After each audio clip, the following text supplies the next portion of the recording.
মহান স্বাধীনতার ঘোষক বিএনপির প্রতিষ্ঠাতা ও সাবেক রাষ্ট্রপতি শহীদ জিয়াউর রহমানের ৪৪তম শাহাদাত বার্ষিকী উপলক্ষে নারায়ণগঞ্জ মহানগর যুবদলের উদ্যোগে আলোচনা সভা, মিলাদ, দোয়া মাহফিল ও খাবার বিতরণ করা হয়েছে। সোমবার ২ জুন বাদজোহর নারায়ণগঞ্জ শহরের খানপুর চিলড্রেন পার্কে মহানগর যুবদলের সদস্য সচিব শাহেদ আহমেদের সার্বিক তত্ত্বাবধানে এই কর্মসূচি পালন করা হয়। অনুষ্ঠানে বিএনপির প্রতিষ্ঠাতা শহীদ রাষ্ট্রপতি জিয়াউর রহমান ও আরাফাত রহমান কোকর বিদেহী আত্মার মাগফিরাত এবং বিএনপি চেয়ারপারসন বেগম খালেদা জিয়ার সুস্থতা ও বিএনপির ভারপ্রাপ্ত চেয়ারম্যান তারেক রহমানের সুস্বাস্থ্য কামনায় বিশেষ দোয়া পরিচালনা করা হয়। পরে অসহায় ও দুস্থ মানুষের মাঝে তবারক বিতরণ করা হয়। বিশেষ আকর্ষণ ছিল স্থানীয় মাদ্রাসা ও ইতিমখানা শিশুদের জন্য আয়োজন। শিশুদের নিজ হাতে খাবার পরিবেশন করেন মহানগর যুবদলের সদস্য সচিব শাহেদ আহমেদ। এরপর অতিথি সহ মহানগর যুবদলের নেতৃবৃন্দ শিশুদের নিয়ে একসঙ্গে মধ্যাহ্নভোজে অংশ নেন। অনুষ্ঠানে মহানগর যুবদলের আহ্বায়ক মনিরুল ইসলাম সজলের সভাপতিত্বে এবং সদস্য সচিব শাহেদ আহমেদের সঞ্চালনায় প্রধান অতিথি ছিলেন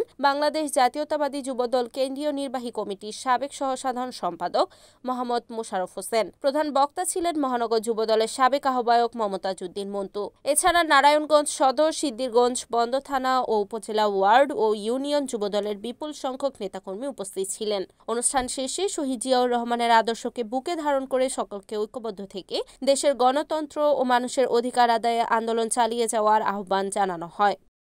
পাশে যে আমাদের একটা দেশ আছে, তখন ওনার এই নেতৃত্বকে ওরা জেলাসি ফিল করতেছিল। দেখতেছে ছোট্ট একটা দেশ বাংলাদেশ, এই দেশ থেকে নেতৃত্ব দিচ্ছে, টোটাল ওয়াইসিকে নেতৃত্ব দিচ্ছে, প্রত্যেকটা মুসলিম উম্মাকে তারা একত্রিত করছে। তাকে এই দেশে রাখা যাবে না, তখন দেশি বিদেশি ষড়যন্ত্রে ওনাকে হত্যা করেছিল।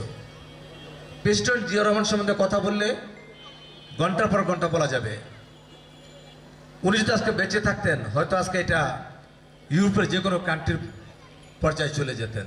আবার আসি ম্যাডামের কথা, ওনাকে আপসীন বলে। ৯০-এর গণ অভ্যুত্থান থেকে উনি আপসীন হয়ে গিয়েছেন। কারণটা কি? যখন চট্টগ্রামে একটা মিটিং হয়েছিল, ওইখান থেকে বলেছিল আওয়ামী লীগ তথা বিএনপি এরশাদের আন্ডারে কখনো নির্বাচনে যাবে না।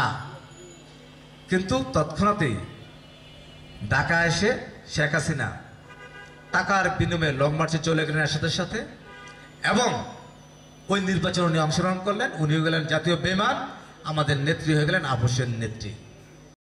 রিপোর্ট সাগর খান, NEN TV, নারায়ণগঞ্জ।